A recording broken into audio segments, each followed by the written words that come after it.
ತೋರಿಸ್ತೀನಿ ನಾನು, ಯಾರು ಅಂತ ಹೇಳ್ಬೇಕು ನೀವು. ಹೌದಾ? ನಾನು ಈ ಪಪೆಟ್ ತೋರಿಸಿದ್ದೆ, ನೀವು ಯಾರು ಅಂತ ಹೇಳ್ಬೇಕು. ಫ್ಯಾಮಿಲಿ ಅಂದ್ರೆ ಗೊತ್ತಲ್ಲಪ್ಪ ನಿಮಗೆ? ಕುಟುಂಬ. ಫ್ಯಾಮಿಲಿ ಅಂದ್ರೆ ಏನ್ ಹೇಳು? ಕುಟುಂಬ. Very good. ನೀವು 2ನೇ ಕ್ಲಾಸಾಗ 1ನೇ ಕ್ಲಾಸಾಗ ಕಲ್ತಿರಿ.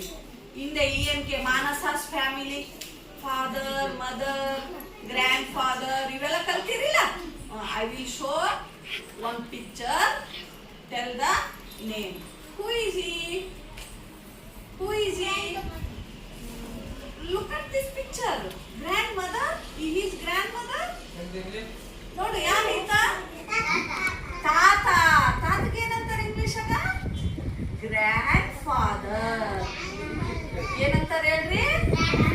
Grand father. Very good. ಇವಾಗ ಹೇಳ್ರಿ, ಇವ್ರು ಯಾರು ಅಂತ ಹೇಳ್ರಿ. ಇವ್ರು ಯಾರು? ಅಜ್ಜಿ. ವಯಸ್ಸಾಗತ್ತಿಲ್ಲ ಅಜ್ಜಿ. ಏನಂತಾರೆ ಇವ್ರಿಗೆ? ಇವ್ರ ಅಜ್ಜ, ಇವ್ರ ಅಜ್ಜಿ. ಇಂಗ್ಲಿಷ್ ಆಗ grand father, grand mother. Grand father, grand mother. ಇವರಿಬ್ರು ಸೇರಿ ಗ್ರ್ಯಾಂಡ್ ಪೇರೆಂಟ್ಸ್ ಅಂತ ಕರಿತೀವಿ. Grand parents. Very good. ಈಗ ನೆಕ್ಸ್ಟ್ ಮತ್ತೆ ಇವ್ರು ಯಾರು ಹೇಳ್ಬೇಕಂತಪ್ಪ ನಾನು?